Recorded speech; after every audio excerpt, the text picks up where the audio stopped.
Non-violence, persuasion, grâce. Alors ça, c'est très tordu, mais bougrement intelligent.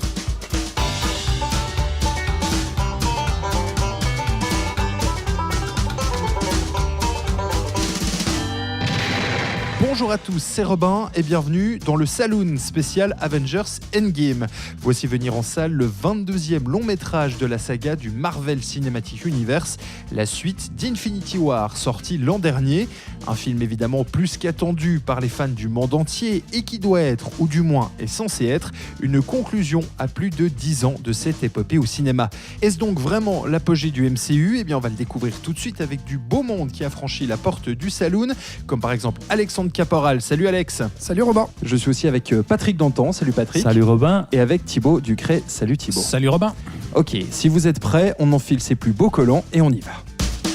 C'est systématiquement débile, mais c'est toujours inattendu. Une année après Avengers Infinity War, voici donc arrivé Endgame, le film le plus attendu par les fans de super-héros en cette année 2019. On retrouve les super-héros à peu près là où on les avait laissés, c'est-à-dire que Thanos a anéanti la moitié de l'univers et ils vont donc devoir se relever, se remettre ensemble pour sauver une fois de plus la Terre. Ce film, en tout cas, nous est vendu par Disney comme l'ultime affrontement final des Avengers dans ce MCU. Alors Alexandre, déjà, est-ce que c'est vrai ? Est-ce que c'est l'affrontement final ? Disons que c'est censé être la fin d'une phase, puisque depuis 10 ans, donc, il y a eu plus d'une vingtaine de films qui ont été faits, puis il y a eu plusieurs phases. C'était la troisième. La première, je crois, arrivait à son apogée avec le premier Avengers, qui était la réunion justement de tous ces super-héros. Et petit à petit, on développait dans chaque film les histoires, les origin stories de chaque héros pour arriver justement à cet ultime épisode qui rassemblait tout le monde, divisé en deux parties, comme tu l'as dit, Infinity War l'année passée et là Endgame. Donc, oui, c'est vraiment construit en diptyque. C'est exactement vraiment la suite d'Infinity War. La suite d'Infinity War. Donc ça, c'est pensé comme un film, si on veut. Mais pour moi, le Marvel Cinematic Universe pense ces films comme une série. Vraiment, depuis 10 ans, c'est ça qu'on voit, avec des épisodes à part et puis une timeline qui se suit chronologiquement quasiment, ou en tout cas avec des références à chaque épisode, dans chaque épisode. Et puis là, je pense que cet ultime film de cette saga, bon, ça va continuer avec d'autres super-héros qui vont revenir. On a Spider-Man qui a un nouveau film cet été, mais disons que là... Toutes les séries Disney Plus prévues, ça, exactement, on le sait aussi. Mais là, ils doivent clore donc un gros chapitre pour éliminer Thanos, c'est en tout cas ce que tout le monde attend. Vont-ils le faire ou pas ? C'est ce que promettait en tout cas ce film, avec la réunion de tous ces héros. Et donc, finalement, on a devant les yeux un film qui a la gueule en fait d'un épisode final d'une série télé. Je m'explique, c'est-à-dire qu'il y a des références à tous les films qu'on a déjà vus, des personnages qui avaient disparu qui reviennent, des personnages qui meurent, etc. Enfin, et puis donc des enjeux dramatiques beaucoup plus forts, des dénouements aussi dramatiques. Donc en fait, tout ce dernier épisode va procéder à conclure en fait tout ce que Marvel avait mis. C'est ce qu'on attendait du film finalement. C'est une série qui a lieu depuis 2008. Est-ce que ce n'est pas la conclusion qu'on attendait, Patrick ? Moi, je trouve que en fait, cette histoire de conclusion ou de cycle qui se termine, c'est pas du tout vrai, quoi. J'ai l'impression que c'est un gros argument pour faire venir les gens dans les salles, parce que je trouve que c'est pas du tout vrai. Maintenant, on entend même Marvel qui dit que c'est Spider-Man le prochain qui va sortir cet été, qui sera vraiment la conclusion de ce cycle-là. Moi, je trouve qu'en fait, il y a bien entendu, il y a des choses qui changent au niveau de certains personnages, mais en même temps, le film, il a des possibilités de changer par rapport à l'univers qui a été mis en place, mais il ne les saisit absolument pas. Au contraire, il va s'appliquer à vouloir montrer que finalement, l'univers Marvel ne va absolument pas changer, et puis qu'il y a quelques petits changements minimes qui vont intervenir, quelques personnages qui disparaissent, bien entendu, mais qui pourraient bien être remplacés par d'autres personnages similaires mais voilà, hein, j'en dis pas trop pour pas spoiler. C'est un peu donc plus tard. voilà, mais donc je pense qu'en fait cette histoire de cycle qui se clôture, malgré la forme, je suis d'accord avec toi, Alexandre. Malgré la forme, je pense que c'est un argument qui est purement mercantile et puis une grosse arnaque. Et pour toi, Thibaut, aussi, c'est peut-être un manque de courage de la part de Disney. Il y a trop d'argent qui rentre. On se souvient qu'Infinity War, ça fait quasiment 2 milliards de dollars de recettes à travers le monde. Donc ce serait bête de se priver de ça. Disons que si les productions Marvel avaient du courage, je pense que ça se saurait depuis le temps. Mais très clairement, c'est la fin d'une ère, mais d'une ère simplement. C'est-à-dire qu'on en parlera plus précisément plus tard, mais on dit simplement au revoir à quelques personnages, on ferme un chapitre, mais sinon, évidemment qu'il reste encore tout un tas de personnages à exploiter, et c'est pas parce qu'on boucle une storyline vaguement entretenue pendant quelques années qu'on va pas pouvoir enchaîner avec une autre, et c'est évident que ils peuvent très bien nous resservir la même chose pendant 10 ans supplémentaires. Exactement. Ouais, franchement, on attend ça, quoi. Je pense qu'il va y avoir énormément d'autres épisodes, d'autres super-héros qui vont finir par arriver, etc. Donc c'est loin d'être fini, mais tu disais, Robin, c'est un film très attendu pour les fans de super-héros, de comics, etc. Un film très onéreux, mais il faut quand même rappeler que je pense que c'est la plus grosse production de l'année, tout type de cinéma confondu, en fait. C'est le Infinity War l'année passée était le film le plus cher de l'histoire, avec 400 millions de budget, un peu plus de 400 millions. Là, le budget n'a pas encore été finalisé, mais il va les dépasser, c'est clair, parce qu'avec le casting qu'il y a, le film dure 3 heures aussi. Donc, on est dans vraiment un énorme produit. C'est la surenchère. La surenchère. Et puis, on est aussi dans un produit qui vise à transformer profondément la pop culture et le cinéma tel qu'on le conçoit. Je pense que c'est vraiment ça. Depuis 10 ans, il y a cette machine qui est en route. Et en fait, de film en film, on voit à quel point ils explosent les chiffres, déjà les budgets de production et les recettes aussi qui explosent à chaque film. Combien de fois on a lu dans la presse le record explosé par tel film, etc. Donc, c'est une recette qui marche, qui est pas prête de se terminer. Mais moi, je suis assez déçu, je dois dire, de cet épisode, pour enfin pouvoir donner un avis par rapport à Infinity War, en fait, qui, pour moi, rehaussait un petit peu le niveau global de ce qu'on a vu chez Marvel depuis 4 ou 5 ans. On pouvait voir pas mal d'épisodes s'enchaîner. On avait 3, 4, voire 5 par an, des fois, sur juste les super-héros Marvel. Et la plupart des films correspondaient justement à cette stratégie marketing d'avoir cette timeline, de présenter plein de personnages et finalement de combler un peu les trous. Donc pour moi, il y a énormément de films anecdotiques faits à la va-vite et sans grand intérêt. C'était surtout des films qui annonçaient ce qui allait venir plus que de raconter quelque chose pendant les deux. Ce qui comptait, c'était principalement la scène post-générique et il y aura ça dans le prochain. Mais les 2 heures qui précèdent, si on cite un Ant-Man 2 ou un Thor 2 ou je ne sais quoi, il ne se passait pas grand-chose. Ou même Captain Marvel, à part nous présenter Captain Marvel, sorti très récemment, qui nous servait juste à nous raconter un peu l'histoire de ce personnage qu'on allait voir dans Endgame. Finalement, et Dieu sait que c'était fondamental de le présenter pour ce film-là. Elle apparaît très peu à l'écran. Alors oui, elle est primordiale dans la résolution de l'intrigue, dans le dénouement final, mais pour le temps qu'on la voit à l'écran, bref. Mais tout ça pour dire qu'Infinity War, c'était une bonne surprise dans le sens où enfin, il y avait de vrais enjeux en fait dans un Marvel et un vrai super méchant construit. Thanos, c'était un personnage qui avait été construit sur plusieurs films, qui était à son apogée avec la résolution de son plan final, qui a eu lieu donc dans Infinity War, où il réunit les pierres et claque des doigts et du coup éradique 50% de la population des espèces vivantes. Et donc pour moi, ça c'était plutôt une réussite parce qu'on avait vraiment des enjeux dramatiques forts et puis une forme de prise de risque aussi, le fait d'éradiquer 50% des héros qu'on voit à l'écran. Alors on se doute bien que dans Endgame, on se disait ils vont pas rester morts très longtemps, ils vont revenir. Bon, premier spoil, comme ça c'est fait, mais il y en a pas mal qui vont revenir au final. Et là où je suis très déçu de cet épisode, c'est que finalement, tous les enjeux qui étaient posés dans le premier, il les balaye un petit peu dans le sens où finalement les gentils vont gagner à la fin. La résolution va être très attendue. Et on va passer 3 heures à en fait répéter un petit peu tout ce qu'on a déjà vu dans les films du Marvel Cinematic Universe et en plus dans Infinity War. Je vais laisser mes amis continuer, mais je pense qu'on peut parler de ça, de ce que raconte le film, et puis qu'il est basé sur... On va peut-être commencer gentiment à spoiler, sans arriver dans les je pense, dans parce les que sinon grands, on va grands finir trucs. par s'emmerder. Donc vous l'aurez peut-être compris à travers les bandes annonces, et si vous êtes un peu perspicace, vous en doutiez un petit peu, il va y avoir une histoire de retour dans le temps afin de remonter la piste de Thanos et éviter qu'il claque des doigts. Récupère les pierres. Voilà. Donc c'est vrai que ça arrive assez vite. On retourne dans le temps avec, on va dire, les Avengers originaux. Est-ce que, Patrick, pour toi, ça marche, cette idée de retour dans le passé pour le Alors, coup en fait, au-delà du fait que ça marche ou pas, c'est surtout une idée qui m'a beaucoup déçu. Parce que pour moi, il y a quelque chose... Alexandre, t'évoquais justement Infinity War et le plan de Thanos d'éradiquer la moitié de l'humanité qui était appliqué à la fin d'Infinity War.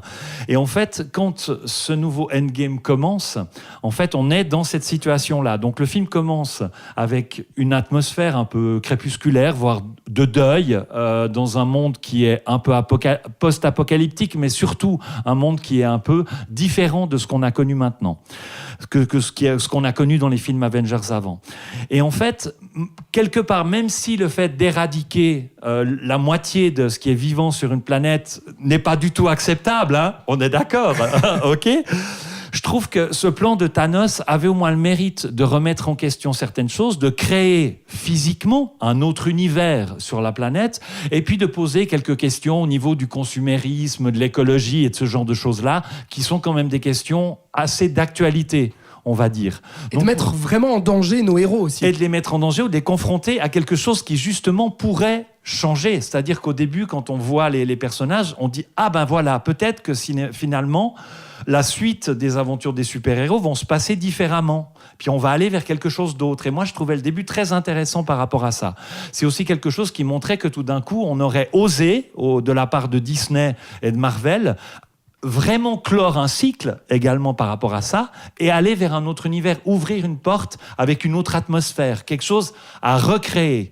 Et puis c'était beaucoup plus intéressant en fait à mon avis d'aller vers l'idée, c'est aussi quelque chose qui me paraît plus constructif, de vivre avec ce qu'on a vécu dans le passé, de les assimiler pour faire quelque chose de nouveau, plutôt que de retourner dans le passé et se dire on rechange tout et puis on remet tout comme avant parce qu'il faut rien ne bouge, que tout reste comme c'était parce que c'était bien. Mais surtout voilà. que finalement, ça, je suis même pas très fan de ça. Attends, je finis juste. Je te laisse. Ce que j'avais oublié dans l'équation, c'est que Marvel et Disney, c'est peut-être des symboles mondiaux de la mondialisation, du consumérisme et de l'aspect financier. Je pense qu'effectivement, les films Avengers, avant d'être des films qui sont montés de manière artistique, sont avant tout montés pour des raisons financières, comme une grosse machine qui fonctionne. Et je pense que j'avais oublié ça. Et du coup, ce qui se passe dans le film finalement est le constat qu'on va vraiment on va jamais rien changer dans le MCU. Tant que ça marche, on gardera ces recettes-là. Ça finit même par une scène, mais qui m'a conforté et attristé par rapport à ça et qui est vraiment ridicule par rapport au consumérisme et tout ça. À la fin, il y a un des personnages qui a un enfant et on va dire à cet enfant « Qu'est-ce que tu aimes faire avec ton papa ?»« Ah, j'aime manger des cheeseburgers. » Eh bien, à partir de maintenant, c'est bien parce qu'avec tout ce que les Avengers ont fait pour remettre le monde tel qu'il devait l'être, tu pourras manger autant de cheeseburgers que tu voudras. Et je pense que c'est ça le discours et à quoi servent les Avengers, protéger cette chose-là. Protéger les cheeseburgers et la consommation de cheeseburgers. Et, parce que qu'est-ce que le film a à dire d'autre ? Rien. Je veux dire, et moi j'ai été assez atterré par cette chose-là et c'est ce qui m'a vraiment énervé dans le film. Ouais, je suis complètement d'accord parce que finalement, moi aussi, j'aimais bien cette idée de la première partie parce que finalement, le film est vraiment divisé en 3 parties d'1 heure chacune. C'est-à-dire qu'on a effectivement cette première partie où les super-héros doivent faire face à leur échec du précédent film et partent à la dérive. Il y a vraiment une tentative, en tout cas, de ton désespéré. Sauf que là hyper aussi, dramatique quand même. Hein. C'est le plus dramatique de tous les épisodes, je pense. Mais au final, non, je trouve, parce que c'est dramatique dans l'idée. Aussi, mais encore une fois, ils peuvent pas s'empêcher de tourner ça à la dérision. C'est-à-dire qu'on a par exemple le personnage de Thor, qui est censé être l'incarnation justement de tous ces super-héros qui sont abattus par leur échec, et on en fait quoi ? Un gag. En fait, Thor, comment il gère justement le deuil et l'échec, tout ça? Eh ben, il boit des binges et puis du coup, on le retrouve avec un bid à bière en train de jouer à Fortnite et puis on fait la vanne et puis c'est super. Enfin, on n'ose pas vraiment remettre en question ces héros qu'on connaît, les aborder de façon vraiment dramatique. On est obligé d'en faire un gag avec. Et donc, pour moi, cette première partie, finalement, elle tombe assez vite à plat. Même Captain America qui gère des espèces de réunions de dépressifs qui discutent entre eux. Oui, alors j'ai essayé de rencontrer des gens aujourd'hui, mais c'est pas très facile. Enfin, ça marche pas, quoi. Et c'est aussi un peu parce que t'as l'impression que Marvel veut pas que ça soit une possibilité. Tu vois, oui, il y a ça aussi. Il y a une condamnation du changement dans ce que fait Marvel. C'est-à-dire, il y a une condamnation. À un moment donné, il y a un plan. Ant-Man arrive dans une zone villa qui a été un peu abandonnée, et puis il croise un ado sur le vélo, puis il dit mais qu'est-ce qui s'est passé ici? Et l'ado se tourne vers lui et un regard réprobateur regarde le monde quand tout d'un coup on arrête de consommer, puis qu'on arrête de faire des trucs, et puis qu'il n'y a que la moitié de l'humanité qui travaille seulement, regarde le monde, et il a ce regard complètement accusateur. Et puis après ok, c'est fini, la séquence est terminée, on verra plus ce personnage. Mais Marvel ne veut absolument pas que rien ne change. Ouais. Et le truc le plus symptomatique de ça, c'est justement cette deuxième partie de Voyage temporel, où on passe quand même toute la première partie à dire ouais, quand même, Retour vers le futur, c'est sacrément des conneries, nous on va être bien plus malins dans notre utilisation du voyage temporel. Qu'est-ce qu'ils font dans cette deuxième partie? Ils font exactement la même chose que Retour vers le futur 2, c'est-à-dire qu'on va retourner en arrière et revoir des passages des précédents films. Alors moi, quand ils ont annoncé ça, je me suis dit ah ouais, bonne idée, il y a moyen de faire quelque chose d'intéressant. Sauf qu'ils en font de changer des choses en fait dans les films, et de réinventer les films. Mais non, on va juste revoir certains passages en spectateur, et au mieux ce qu'ils en font, c'est ça. Ouais. Et au mieux ce qu'ils en font en fait, c'est de pointer du doigt à quel point c'est ridicule. C'est-à-dire qu'on revoit la scène d'ouverture des Gardiens de la Galaxie avec deux personnages qui regardent Chris Pratt en train de danser, puis qui se disent qu'est-ce qu'il a l'air con.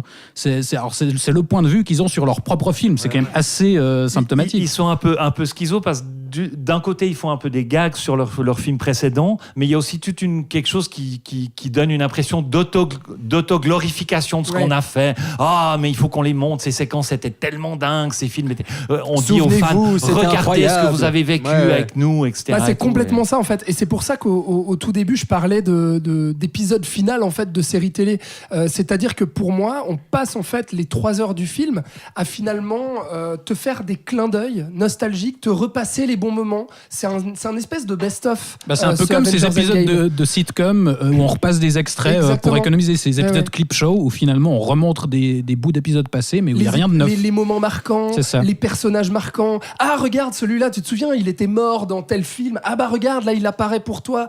Et en fait on passe notre film à voir ça. Et moi la grosse déception, elle est premièrement avec cette résolution du voyage dans le temps, le fait de se dire ah bah comment on va résoudre le problème, on va voyager dans le temps. En fait, au tout début du film, il y a un passage où moi je me suis dit, un passage clé, au bout de 15 minutes, où je me suis dit, ok, c'est surprenant, vers quoi en fait le film va nous amener. Il y a un vrai truc inattendu. Est-ce qu'il y a un vrai truc inattendu qui se passe? C'est pour ça que j'ai pas envie de le révéler, mais à un moment donné, j'ai vraiment douté. Je me suis dit, ah mais ok, Marvel sont vraiment capables finalement de me surprendre.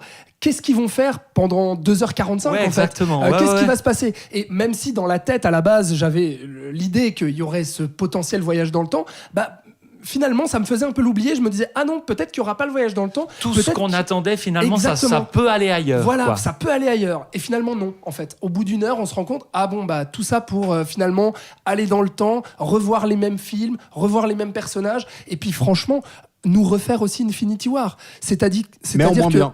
Et en moins bien, on nous refait les passages clés d'Infinity War. Ah bah voilà, Thanos a les pierres, on va lui revoler le gant, on va nous refaire la bataille Iron Man, Thor et Captain America contre Thanos pour essayer de lui choper le gant. Ah, j'étais mais attendez, ça on l'a vu il y a 1 an en fait. On n'a pas envie de revoir la même chose.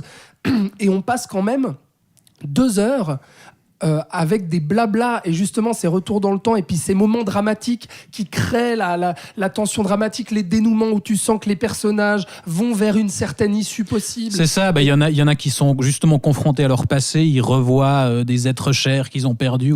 C'est intéressant dans l'idée, mais là aussi ça apporte rien de neuf. On ne fait pas évoluer les personnages et c'est juste du clin d'œil, du sucre pour les fans et rien d'autre. Exactement, et aucune invention. Et finalement on attend 2 heures pour avoir cet apogée, ce combat final qu'on attendait tous, parce qu'on se dit déjà dans Infinity War, ils ont envoyé du bois niveau baston. On se disait là c'est le gros dénouement. Il va y avoir tous nos héros qui vont se battre contre l'armée de Thanos. Et là patatras. C'est une bataille. Quand même, il y a tous les super-héros quand même. C'est ça. Et si je dois reconnaître un truc, le passage justement où ils sont enfin tous réunis, où tout le monde renaît de poussière. Et voilà ce plan où on les voit vraiment pour la première fois tous à l'écran. Ça marche. Là, ça fonctionne, mais pendant 10 secondes. Et après, il y a le combat. Et là, et le combat, franchement, il est pas à la hauteur. Autant je pouvais sauver quelques trucs dans Infinity War, dans cet affrontement final, autant celui-là, il y a aucune idée. Moi, j'ai pas retenu un seul moment du combat qui est c'est de mettre en scène tous les personnages le plus possible dans une scène de bataille. On a jamais l'idée des pouvoirs vraiment en présence, des forces d'un côté ou de l'autre. Il faut donner une impression que les armées de Thanos sont gigantesques. Alors on se dit ils vont tous se faire dégommer parce qu'il y a tellement de monde.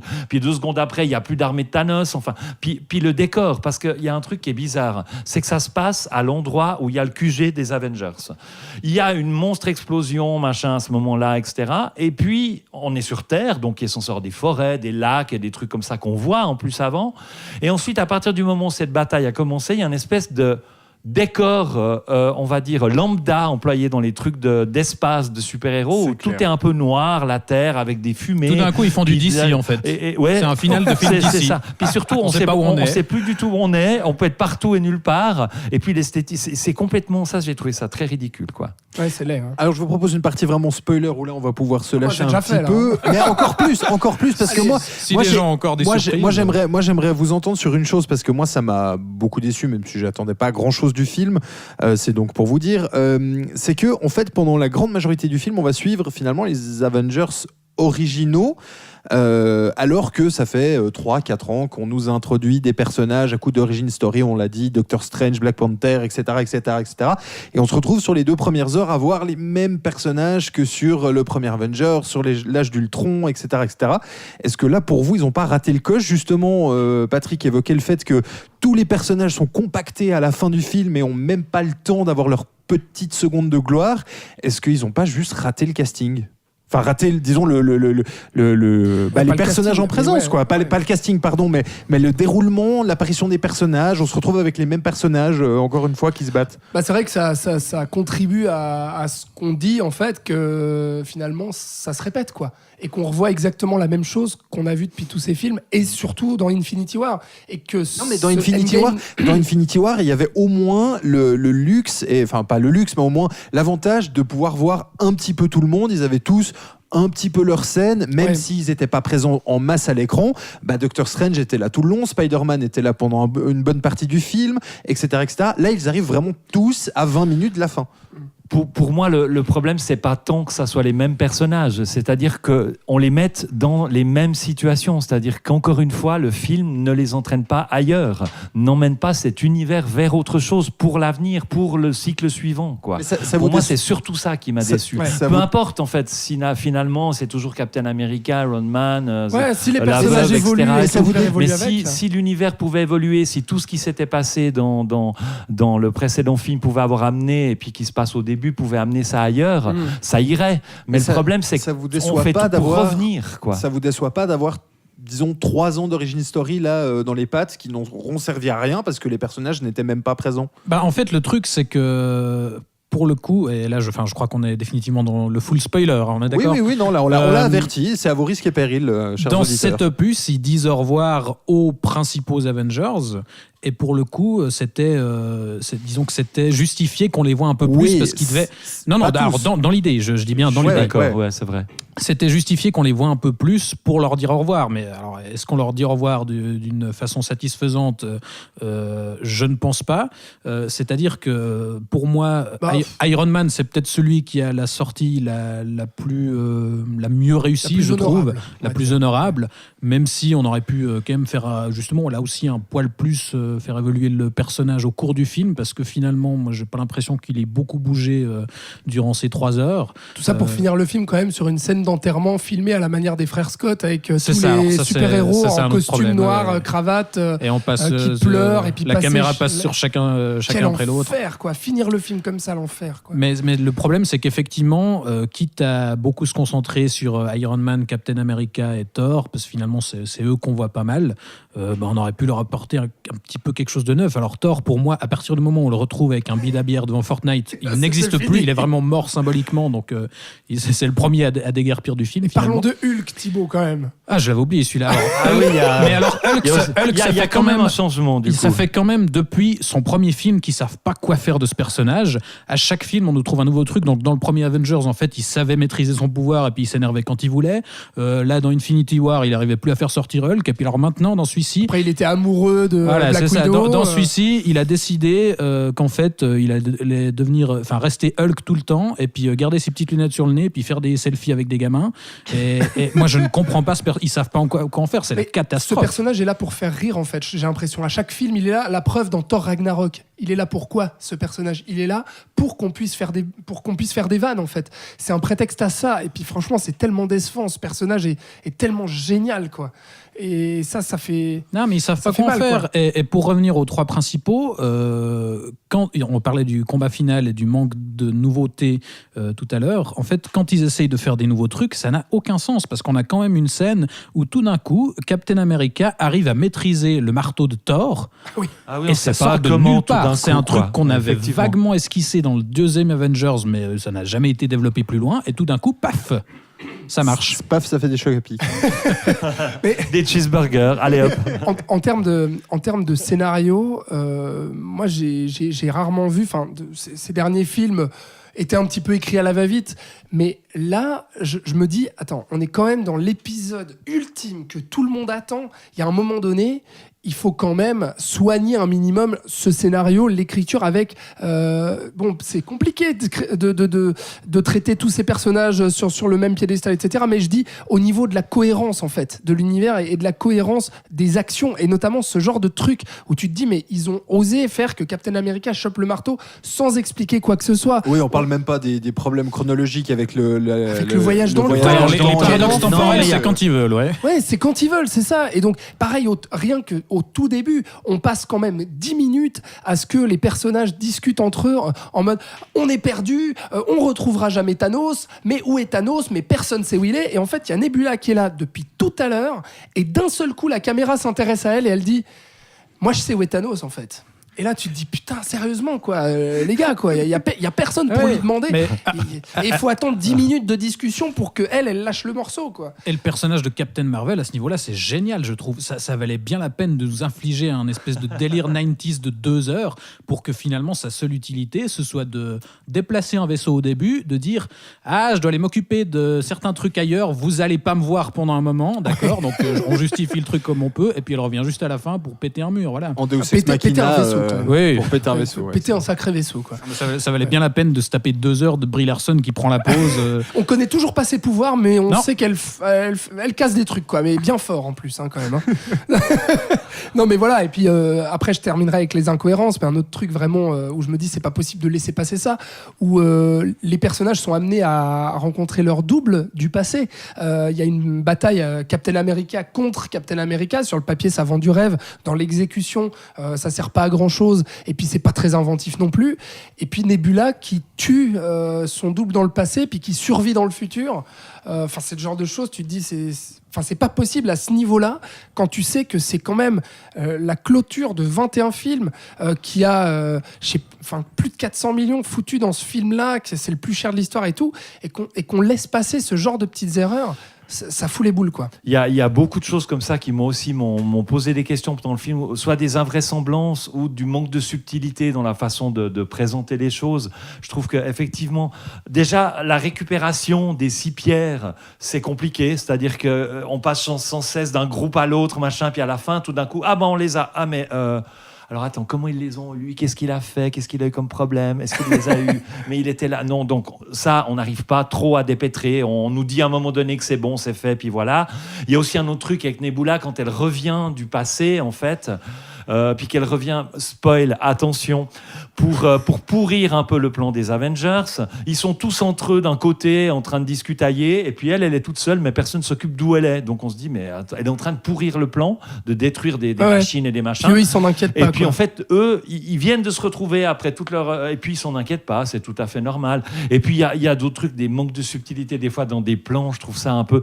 Alors, je veux bien qu'il faille maintenant défendre des valeurs, et puis c'est important, il y a le féminisme, il y a l'égalité au niveau des races, et puis il y a bien entendu aussi, je parlais tout d'un coup de l'idée d'écologie, de transition, d'un monde un peu différent, et ce genre de choses, mais alors c'est amené des fois, il y a un plan girl power au début de la grande bataille finale, qui est juste too much, quoi. Je trouve que mais c'est parce qu'encore une fois, l'idée c'est de brosser les fans dans le sens du poil. Exactement. Et de pas chercher ou plus loin. l'inclusion des minorités, parce qu'il y a un personnage afro-américain qui va prendre un rôle important. La symbolique, attends, si, allons-y, donc, voilà, spoilons. Puis alors attends, s'il te le plaît. truc moi qui m'a vraiment... Pourtant, c'est un discours que j'aurais aimé voir un peu développé, mais Thanos, jardinier, tu vois, content dans son petit coin de terre et tout. Je suis assez pour, personnellement, mais est-ce vraiment le comble de la subtilité pour un film comme ça, tu vois? Ça, d'ailleurs, je pense que c'est un des plus gros échecs du film, c'est que autant le personnage de Thanos, c'était très honnêtement un des gros points forts d'Infinity War, autant là, il n'y a plus rien. On n'apporte rien du tout à ce personnage. Il est juste là pour se faire latter la gueule et c'est tout. Ouais. Non, mais pour revenir sur l'autre symbolique dont tu parlais, on a quand même à la fin Captain America qui va tirer sa révérence et puis qui va retourner dans le passé, puis vieillir d'un coup, puis revenir au présent vieilli pour la première fois. C'est hyper pantouflard comme résolution. Pourquoi puis c'est romantico, machin, la déjà séquence, ça, j'ai pas compris. Les stores vénitiens, mais disons qu'on a quand même l'immense symbolique de Captain America habillé comme le vieillard républicain, vraiment américain républicain, mais le cliché, quoi, qui va finalement donner le bouclier de Captain America, l'emblème ultime de Marvel, quoi, pour représenter l'Amérique, quoi, la symbolique la plus forte pour les Avengers et pour Marvel en général, la symbolique la plus forte de l'Amérique, et va donner ce bouclier à Falcon. C'est quoi son nom exact? Je me souviens même plus. Je sais que c'est c'est le Falcon, afro-américain. Je sais plus exactement. Voilà, exactement. Mais et puis on donne ça à un afro-américain, et puis on accentue en fait au niveau de la caméra vraiment. Regardez ce qui est en train de se passer. En plus, il lui serre la main et il lui dit, voilà mon fils, quoi. Je suis en train de te donner le bouclier. L'Amérique, elle est à toi, quoi. Et je suis là, arrêtez, tu vois, ça sort de nulle part. Ça rejoint, aucune cohérence. Ça rejoint ce que je disais tout à l'heure, en n'osant pas aller ailleurs, le film par rapport aux pistes qu'il lance avec Thanos, avec ce que fait Thanos. Le film est très conservateur, est très protectionniste, quoi, est très républicain. C'est un film de l'Amérique maintenant, qui propagande, qui est une propagande de l'Amérique de Trump actuellement. C'est l'État. C'est ça. Mais c'est vrai. Politique. Mais non, mais c'est vrai. C'est magnifique. Mais c'est vrai. Moi, je pense que le film, il défend ça. Ne changeons rien. Faisons-nous confiance avec ce qu'on a, continuons sur ce qu'on a construit, continuons en ne s'occupant absolument pas de ce qui est arrivé dans le passé. Si ça leur rapporte 2 milliards, ils seront contents de continuer. Et malheureusement, ça rapporte des milliards. C'est ça. Au final, je ne sais pas s'il y a un vrai discours pensé politiquement là derrière. C'est moi qui vois simplement ça comme ça, c'est tout bêtement, je pense, très confortable de faire comme on a toujours fait parce que ça marche et de ne pas prendre de risques. Et voilà. Et à la fin, le statu quo est conservé. On s'est juste débarrassé de quelques personnages dont les acteurs arrivaient au bout et on peut continuer tout pareil pendant à vivre normalement et puis les cheeseburgers vont aussi, pleuvoir. On n'a pas parlé de ça, mais sur la mort des acteurs, ils vont bien, on rassure leur famille. Voilà, ils vont bien. Robert Downey Jr. va très très bien. Non, mais sur la mort des acteurs, en fait, ce qui est hallucinant, c'est que ça pourrait être, une audace scénaristique. Oui. C'est-à-dire, on pourrait se dire, bon, bah voilà, ils ont véritablement décidé de buter ce personnage-là parce qu'ils en ont décidé comme ça et ils vont changer, ils ont une vraie cohérence dans leur histoire et dans le développement futur de leur univers. Non, pourquoi on bute les personnages? Juste parce qu'en fait, les acteurs arrivent à terme de contrat. Donc en fait, on se retrouve comme dans beaucoup de séries Exactement, actuelles on y revient, oui. qui finissent par, alors attends, on va te buter parce que finalement, tu veux plus continuer continuer la série va continuer, mais sans toi. Donc, la petite astuce scénaristique pour faire que ton contrat arrive à rupture, on te bute dans le prochain épisode. Et en fait, il n'y a aucune audace, quoi. Mais tu vois, même ça, c'est-à-dire que même les personnages, il y a des personnages qui disparaissent, mais ils sont déjà dans l'épisode remplacés par d'autres. Tu citais le cas de Captain America, Iron Man. C'est sa femme. Voilà.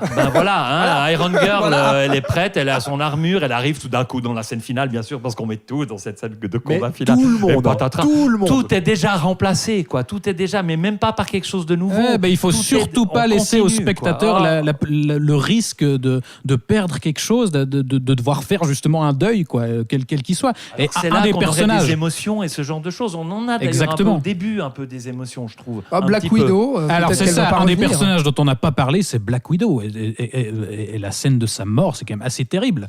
Donc ils sont censés quand même savoir à l'avance que la planète sur laquelle ils vont, il y en a un des deux qui va devoir sauter. Exactement. Personne n'a pensé à leur expliquer. Bon, tant pis pour eux.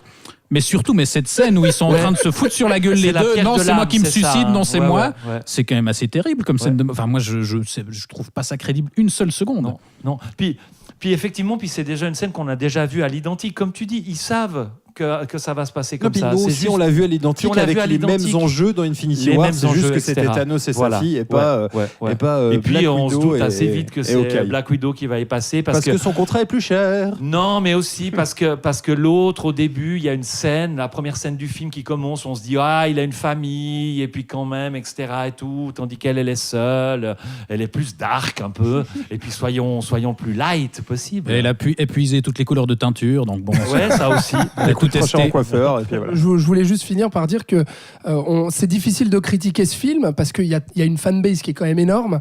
Et puis on va nous reprocher sûrement avec cet épisode d'être un peu des haters, quoi, qui n'arrivent pas à aimer un Marvel. Sauf que je tiens quand même à dire qu'on aime Marvel, on aime les super-héros, on aime cet univers. Et on peut défendre des films aussi. Et on défend aussi des films du Marvel Cinematic Universe. C'est juste que là, pardon, mais j'en attends plus en fait d'un film comme ça qui est teasé pendant 10 ans, avec un budget pareil, et puis qui est censé clore un certain chapitre. J'attends plus en fait de cinéma là-dedans, et du coup c'est ça qui est hyper décevant. Ouais, je crois que c'est toi qui me le disais, Alex, à la sortie de projection, et je trouve ça très juste.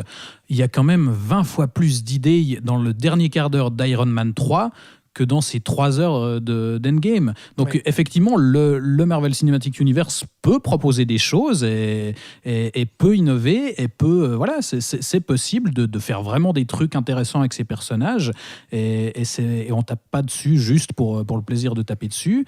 De toute façon, ça change rien puisqu'on l'a bien vu, les premières critiques sont dithyrambiques et évidemment que ça va cartonner tout pareil. Mais moi j'ai quand même envie de voir ces personnages faire autre chose et c'est cet univers traité avec un peu plus d'idées, de cinéma, simplement. Moi je voulais dire encore que si vous n'avez pas vu les autres films Avengers, n'y allez pas parce que vous n'allez rien comprendre. C'est aussi un univers qui fonctionne en vase clos par rapport aux fans. Hein. C'est-à-dire que si vous n'avez pas vu celui d'avant, au minimum, je pense que là vous allez vraiment être très très largué. Et puis après... c'est quand même emballé avec beaucoup de moyens, donc il y a quelque chose qui est soigné, qui est propre, qui est assez lisible quand même au niveau de la mise en scène. Il y a des moments quand même avec un petit peu d'émotion. On n'en a pas parlé, mais la mise en scène, c'est champ contre champ. Mais on est, lisibilité, c'est tranquille. C'est pas très compliqué. Et puis moi, je trouvais qu'il y avait un peu d'émotion, des choses qui se mettaient en place au départ de manière un peu intéressante. Je me suis pas ennuyé quand même malgré les 3 heures, malgré les scènes de combat. Mais je suis quand même très déçu et puis très énervé par le contenu de ce film, quoi. Et voilà, donc est-ce que finalement Infinity War n'était pas un meilleur Endgame qu'Endgame ? C'est la question que vous pourrez peut-être vous poser en allant au cinéma. En tout cas, nous, on serait très heureux de lire vos commentaires et vos réactions sur ce Endgame. Merci à vous trois pour ce débat. Merci Alexandre. Merci Robin. Merci Patrick. Avec plaisir. Merci Thibaut. Merci à toi. On vous retrouve très bientôt dans le Saloon. Merci de nous avoir suivis pour cette nouvelle émission. Vous pouvez évidemment retrouver tous nos épisodes en podcast sur les différentes plateformes et on se retrouve très vite. Ciao ciao.